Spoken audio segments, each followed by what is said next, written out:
This is Lydia. She inspires all, and today I have a very interesting topic. Now, there are a few people who keep asking, and especially people who inbox me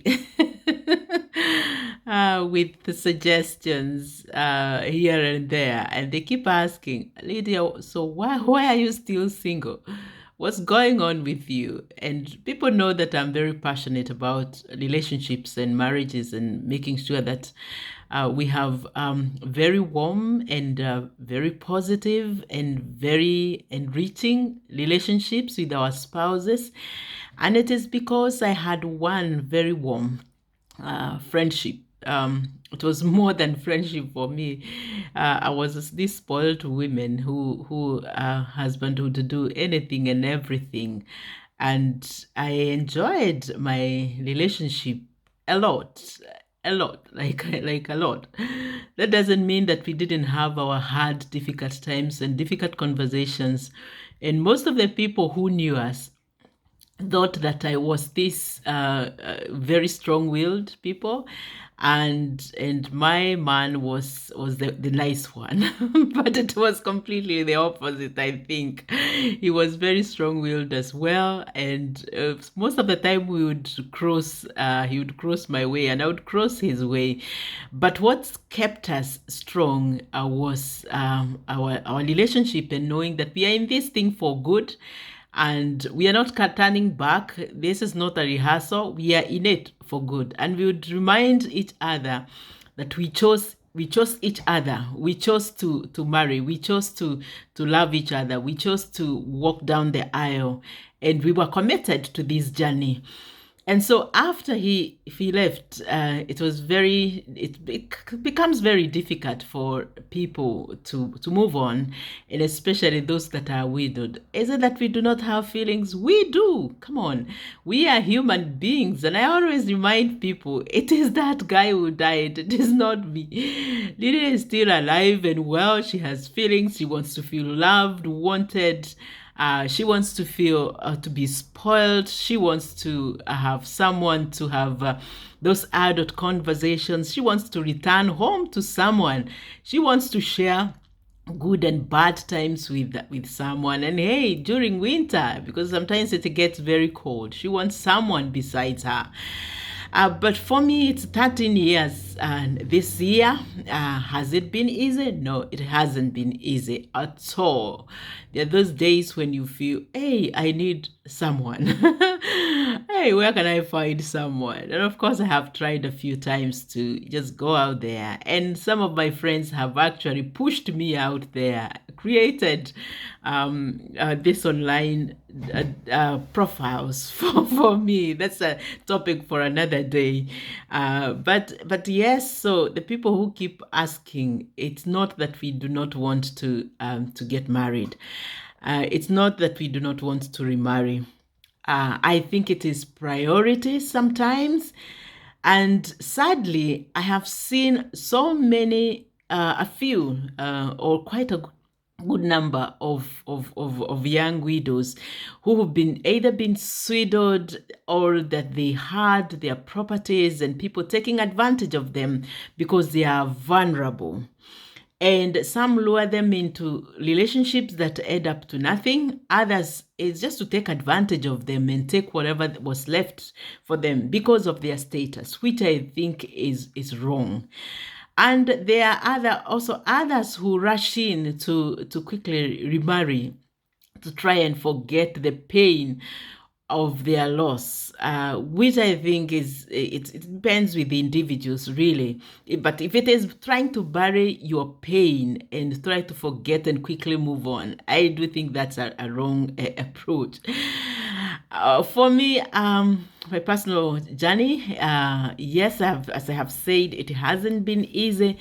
But what I thought for me would be a priority would be to take care of my children. That was number one, and I couldn't compromise with that.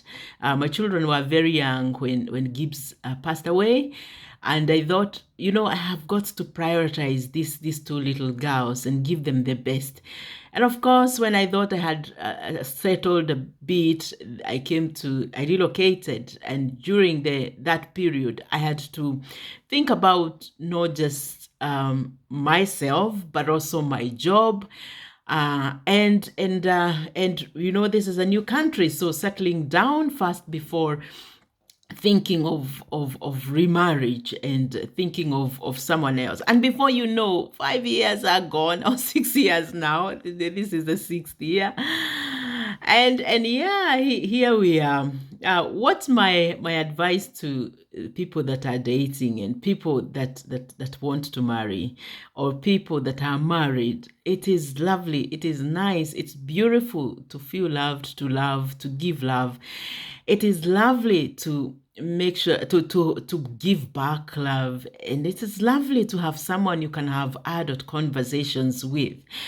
But it is also wonderful to make sure that you're married to the right person, because marriage has no reverse gear. I mean, once you're married, then you are married.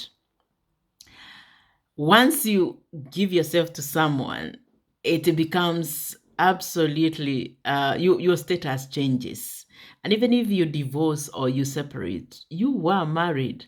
So I think it is important, especially for those that want to get married for the second time or remarry. Make sure that you choose the right person. Oh, don't say that I didn't tell you. Or choose the right person. Use your heart. Think. Use your brain. Think and read between the lines. Make sure that you're not getting yourself into relationships hurriedly to cover issues, or even get yourself engaged with the wrong person. I have seen people who have suffered, and most of the time I usually say, I am better. It's better me who is not married than so many people that are married and not married at the same time. There are people who live in one house, but they are not living together. There are other people who are living together because of conveniences, paying their bills and taking care of children, and because others do not want to show they are church members or they are church leaders, and so they don't want to show that they are not together. So they end up sticking together for convenience or to cover pain. And lately we continue to see people that are dying, killing themselves, committing suicide, others killing each other because of a failed relationship, or because their relationship has failed. So as you think of remarrying or marrying, think, use your head, use your heart as well. Do not rush into this thing. I mean, you're not dying because of not having someone. There are so many people out there who love you and who appreciate you. There are others who inbox me, especially on social media, suggesting, and there are people that I don't even know, and I'm like, come on. I always respond to them, by the way. I don't ignore any direct messages, but hey, come on, you're telling me for the first time that you love me and that you want me, and yet you don't even know me. I don't think there is a better way to approach. I mean, engage and have a conversation first, before you even start suggesting. I think there's a better way. The second advice maybe that I would give is to make sure that you do your due diligence. There are so many people who want to get to a relationship because of what you are or who you are, or because they want to joyride, or because of they want to take advantage of something.